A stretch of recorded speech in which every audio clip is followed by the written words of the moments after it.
Time now for a quick look at the day's business news with France 24's Cole Stangler. Morning to you, Cole. Hey, Will. Beginning today with news that the bank HSBC here in France is planning to announce the sale of its retail banking operations. Yeah, that's right. The deal's been in the works for about a year and a half, finally set to be made public today at a meeting with unions. The British bank will reportedly announce the sale of its French retail network to American investment firm Cerberus, handing over some 230 branches and 3,900 employees to the private equity giant.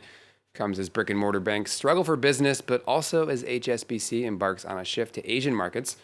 As part of the deal, the bank will inject cash into its battered French network, some expected to be around 1 billion euros. Let's take a look now at some of the day's trading action. European markets with a slow start to the day. Shares just barely in negative territory to get you those European figures here. So you can see they're just below the flat line. Meanwhile, turning out to the Asian indexes, where a bit of a mixed bag, gains on the Hang Seng in Hong Kong, around 0.7% there. Shares on the Nikkei losing about 0.5%. As Japan's central bank indicates it'll hold steady on current monetary policy. Now, the U.S. dollar also coming off its biggest two-day gain of the year, following the Federal Reserve moving up its schedule for an eventual hike in interest rates. You can see there the dollar now trading at around 84 euro cents, or around 72 pence sterling. Now, Cole, you're also following Iran's presidential election. One of the biggest issues in that vote is the country's struggling economy. Yeah, U.S. sanctions have ravaged the country's financial well-being, while the pandemic has plunged the country into deeper economic turmoil. Unemployment has soared, and inflation is making everyday staples difficult for people to afford. Monty Francis reports. Afshin and Maryam Safieh had always hoped to build a comfortable life in Iran, but it's a dream the couple says is slipping away. Whenever I think about our future, we couldn't have any plan. For example, I wanted to buy a house 2 years ago. I wanted to get a loan from the government, but the rate of inflation increased, I think, about 8 times more. Inflation in Iran is set to hit 39% this year. Many families are struggling to buy everyday items at the grocery store, like milk, which has seen its price rise by 90% in the last 2 years. Iran's economic freefall accelerated in 2018, when then U.S. President Donald Trump withdrew from Tehran's nuclear deal. The crushing U.S. sanctions that followed included restrictions on Iran's crucial oil exports and helped plunge Iran's national currency to a historic low, and more than 4 million people fell into poverty.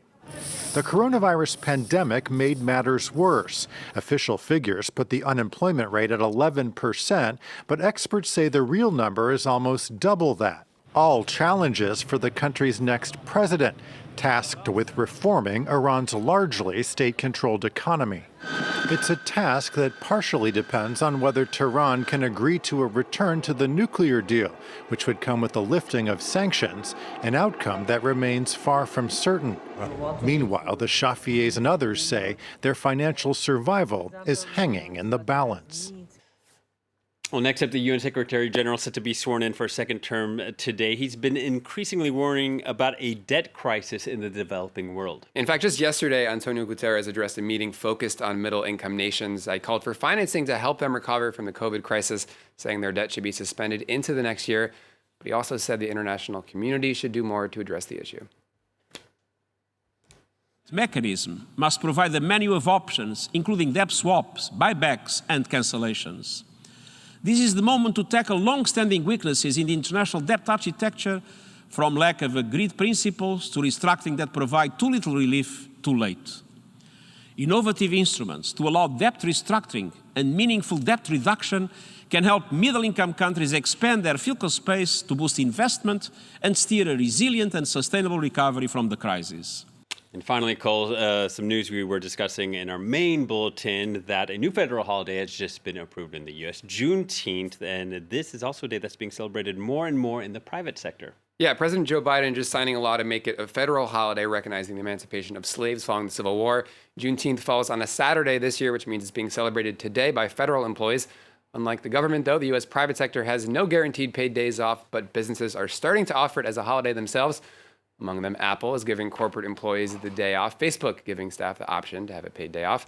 Well, Nike made Juneteenth an annual holiday last year. Well, one of the big reasons why, of course, is the Black Lives Matter protests last year, and businesses clearly deciding that Juneteenth is something worth following. Yeah, and more states had already approved it. Right. So now, finally, the federal government catching up and the private sector as well. Thank you very much, Cole.